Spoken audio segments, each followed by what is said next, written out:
እዚህ ዓለም ላይ ራሱ ማጥፋት ከሚፈልግ ሰው በላይ ጀግና የለም። ራሳችሁ ለማጥፋት መንገድ እየፈለጋችሁ ከሆነ ከናንተ በላይ ቆራጥና ጀግና የለም። ትልቁና ከባዱ ነገር መጋፈጥ ጀምራችኋል ማለት ነው። አንድ ቀን አስታውሳለሁ ራሴን ማጥፋት ፈልጌ መንገዶች ሳፈላልግ የትኛው ይሻለኛል? ኦኬ አሁን ብቻዬን ሩሜ ውስጥ መፈለግ ጀመርኩኝ። የትኛው ይሻለኛል? የትኛው ነው የቀለለው ራሴን ለማጥፋት? አያችሁ፣ የዛን ጊዜ ነው እግዚአብሔር የተገለጠልኝ። አዶናይ ያለኝ አንተ ማጥፋት የፈለከው ህይወትህን ሳይሆን የድሮ ማንነትህ ነው። የድሮ ማንነትህ ነው አንተን ያስተቃየ ያ ሰው አስደሳችነትህ ነው። ኖ ማለት እየፈለክ እሺ ማለትህ ነው። ሰው ሲተርብና ሲስቅብህ እነሱ እንዳይደብራቸው ብለህ ከነሱ ጋር መሳቀህ ነው። እነሱን ለማስደሰት ምንድን ያተረፍከው? ዓለምን አስደስተህ ራስን አስከፋ። ይህ መልእክት ነው ያገኘሁት። አያችሁ፣ ብዙዎቻችሁ ስቃያችሁ እዚህ ውስጥ ነው ያለው። ጠላታችሁ የድሮ ማንነታችሁ ነው።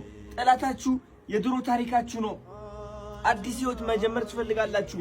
አዲስ ሰው፣ አዲስ ማንነት መገንባት ትፈልጋላችሁ። መራመድ ትፈልጋላችሁ። ግን ታስራችሁ ነው ያላችሁት። ለዓመታት እንደዚህ ብላችኋል። መንቀሳቀስ እምቢ ብሏችኋል። ምን ያህል እንደሚጨንቅ ደግሞ አውቀዋለሁ። ለብዙ ዓመት ለመቀየር ሞክሬ ግን ደግሞ ህይወቴ ሳይቀየር በጣም መጥፎ ነገሮች እያጋጠሙኝ የኖርኩኝ ሰው ነኝ። በማይረባ በማይሆን ነገር እየተጨናነኩኝ እየተረበሽኩኝ እየፈራውኝ የኖርኩኝ ሰው ነኝ። ምን አገባኝ? ለመሞት ውሳኔ ላይ ከደረስኩ ህይወቴ ለመቀየርም ውሳኔ ላይ መድረስ እችላለሁ ማለት ነው። ራሴን ለማጥፋት ለሰከንዶች ካሰብኩኝ ይህ ማለት የፈለኩትን ነገር አድርጌ ህይወቴን መቀየር እችላለሁ ማለት ነው። መፍራት የለብኝም ካሁን በኋላ ማለት ነው። ሞት የተጋፈጠ ሰው ጠንካራ ነው። ሞት የተጋፈጠ ሰው ጀግና ነው። ልንገራችሁ፣ ራስን ለማጥፋት የሚፈልጉ ሰዎች ሞት ፈጣው ያዩት ሰዎች ናቸው። ልንገራችሁ፣ እነዚህ ሰዎች ደግሞ ህይወታቸው በቅጽበት መቀየር ይችላሉ። አያችሁ፣ ህይወታችሁ ማስተካከል ትችላላችሁ እናንተ። ነገር ግን የነገራችሁት ነገር አለ፣ ለራሳችሁ የተነገራችሁ ታሪክ አለ። አንተ አያልፍልህም፣ አንተ ደሃ ነህ፣ አንተ ቆንጆ አይደለህም፣ ከሰው በታች ነህ፣ አላማረብህም፣ ምን ታሪክ ሁሉ ተነግራችኋል። የማያስፈልጋችሁ የማይጠቅማችሁ እምነት ተሸክማችሁ የምትዞሩ ሰዎች ናችሁ። እኔ ራሴ የማይጠቅመኝ እምነት ተሸክሜ ኖርኩኝ ሰው ነኝ።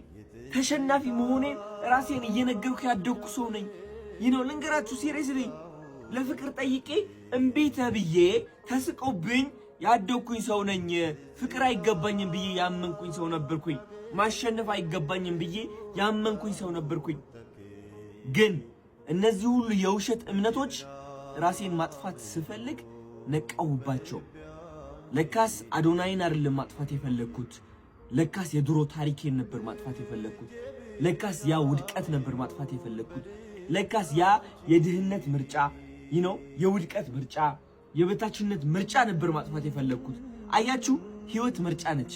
ሁላችንም መምረጥ እድሉ ተሰጥቶናል።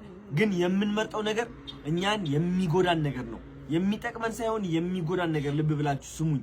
ስለዚህ ራሳችሁ ማጥፋት ከፈለጋችሁ ህይወታችሁ ሳይሆን የድሮ ማንነታችሁ አጥፉ። በአዲሱ ማንነታችሁ የሚናደድ ቅጭ የሚለው ሰው ካለ ደግሞ ገደል ይግባ። ልንገራችሁ፣ ገደል ይግባ።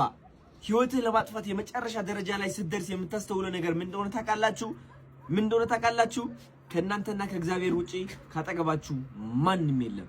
ቤተሰባችሁ፣ ጓደኞቻችሁ፣ እነዛ የምትፈሯቸው ሰዎች፣ ይሰድቡኛል፣ ይተርቡኛል ብላችሁ የምትፈሯቸው ሰዎች የሉም፣ ይጠፋሉ።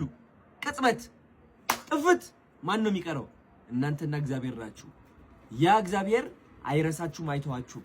ሰው ግን ምንም ቢወዳችሁ የመጨረሻ ቀናችሁ ላይ ከጎናችሁ አይሆንም። ያ ሰው ስለራሱ ለካስ እየኖረ ነው። ያ ሰውም ልክ እንደናንተ ተጨናንቆ ነው ያለው። ለምን አባታችሁ ነው ያ ሰውን የምትፈሩት? እግዚአብሔርን ፍሩ። ቢካዝ መጨረሻ ላይ ከናንተ ጋር የሚሆነው እግዚአብሔር ነው። እግዚአብሔር ይዛችሁ ደግሞ ብቸኝነት የሚባል ነገር የለም። እኔ እግዚአብሔር ከጎኔ ሳረገው ነው ብቸኝነትን መፍራት ያቆምኩት። እግዚአብሔር ከጎኔ ሳረገው ነው ቀጥ ብዬ ቆሜ አዶናይ ጀግና ነው ማለት የጀመርኩት። ማንም ሰው አዶናይ ጀግና ነው ከማለቱ በፊት ከእግዚአብሔር ጋር ሆኜ አዶናይ ጀግና ነው ብያለሁ። ልንገራችሁ፣ ሰው የእናንተ መስታወት ነው። ሰው እምነታችሁ ነው የሚያንጸባርቅላችሁ። ግን ደግሞ እምነታችሁ ከማንጸባረቁ በፊት ይፈትናችኋል። አንዳንዱ ያማችኋል፣ አንዳንዱ ይተርባችኋል፣ አንዳንዱ ይወቅሳችኋል፣ ያወዳድቃችኋል፣ ስህተት እንደሆናችሁ ይመክራችኋል፣ በፍቅር አድርጎ መርዝ ያቀብላችኋል። ስንት መከራ ታልፋላችሁ።